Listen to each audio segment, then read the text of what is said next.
जय श्री श्याम। हारे के सहारे की जय हो, शीश के दाने की जय हो, लक दातार की जय हो। दोस्तों, उम्मीद करती हूँ श्याम बाबा के आशीर्वाद से, श्याम बाबा की कृपा से आप और आपका परिवार कुशल मंगल होगा और श्याम बाबा की कृपा सदैव अपने भक्तों पर ऐसे ही बनी रहे। दोस्तों, जो भी लोग नए जुड़ रहे हैं, हमारे वीडियोस को देख रहे हैं, सबसे पहले वो हमारे चैनल को सब्सक्राइब कर बेल आइकन को ज़रूर प्रेस कर ले, क्योंकि हम अपने चैनल पर लेके आते हैं श्याम बाबा से जुड़ी जानकारी, श्याम बाबा के सत्य चमत्कार और श्याम बाबा के अनुभव, जो हम आप सभी लोगों के साथ शेयर करते हैं। और आप भी ज़्यादा से ज़्यादा हमारी वीडियोस को शेयर कीजिए, ताकि और भी लोग श्याम बाबा से जुड़ सकें, श्याम बाबा की कृपा पा सकें। तो दोस्तों, आज की जो सत्य कहानी है वो दिल्ली के रहने वाले विशाल जी की कहानी है, जिसे सुनकर आपके रोंगटे खड़े हो जाएंगे और आपको यकीन नहीं होगा कि क्या सच में ऐसा भी हो सकता है, श्याम बाबा इतना बड़ा चमत्कार कर सकते हैं।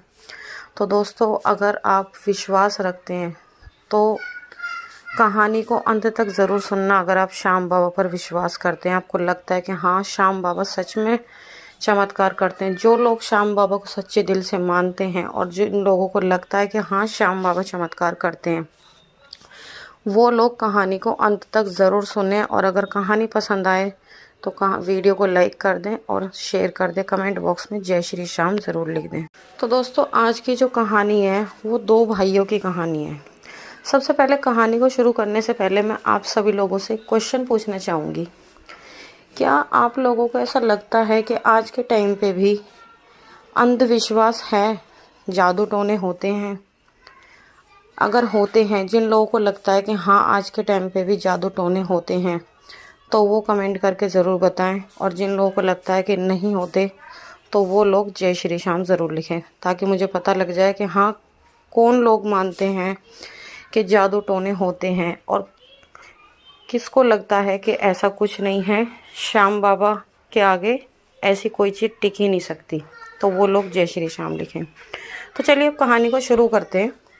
कहानी शुरू करने से पहले सभी भक्तों को जय श्री श्याम। तो आज की कहानी दो भाइयों की कहानी है। तो ये कहानी विशाल और जतन जी की कहानी है, जो दिल्ली में रहते हैं। मैं आपको बता दूं, जो विशाल हैं वो छोटे हैं और जतन उनसे बड़े हैं।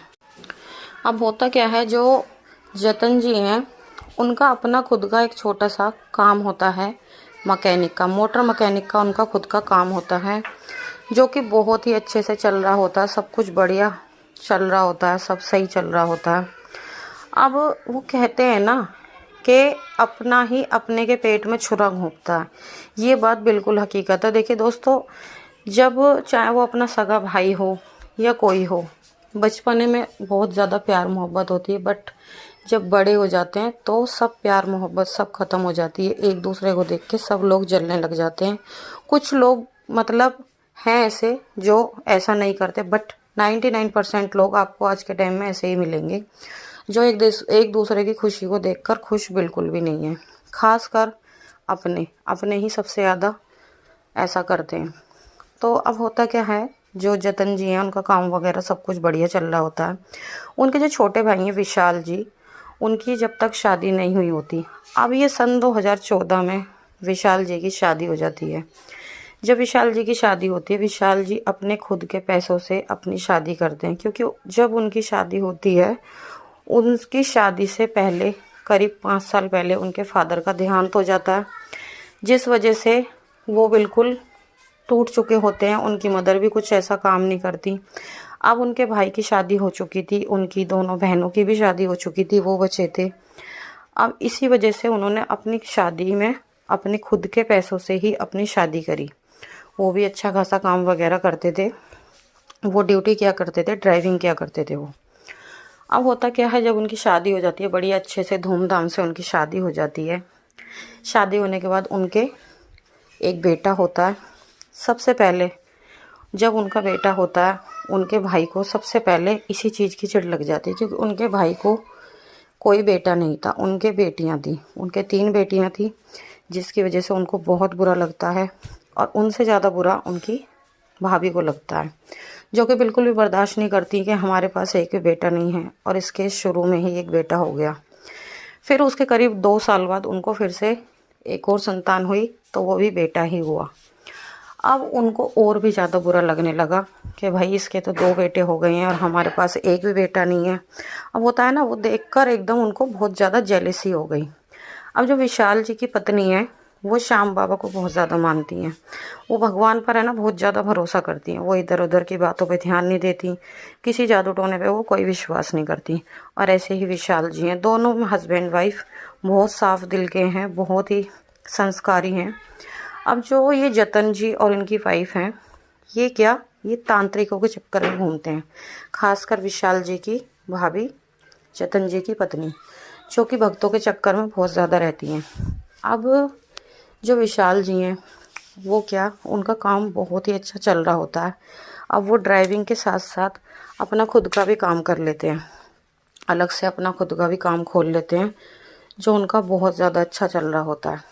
अब जतन जी की वाइफ को बहुत ज़्यादा उनको देखकर और भी ज़्यादा जलन होने लगती है कि इनके पास एक तो 2 बेटे हो गए, ऊपर से इनका काम भी बहुत अच्छा चल रहा है। उस दौरान जतन जी का काम थोड़ा सा डाउन था, तो उनकी पत्नी को बहुत ज़्यादा बुरा लग रहा था विशाल जी की भाभी को कि भाई विशाल का काम इतना अच्छा क्यों चल रहा है, उसके पास 2 बेटे भी हैं।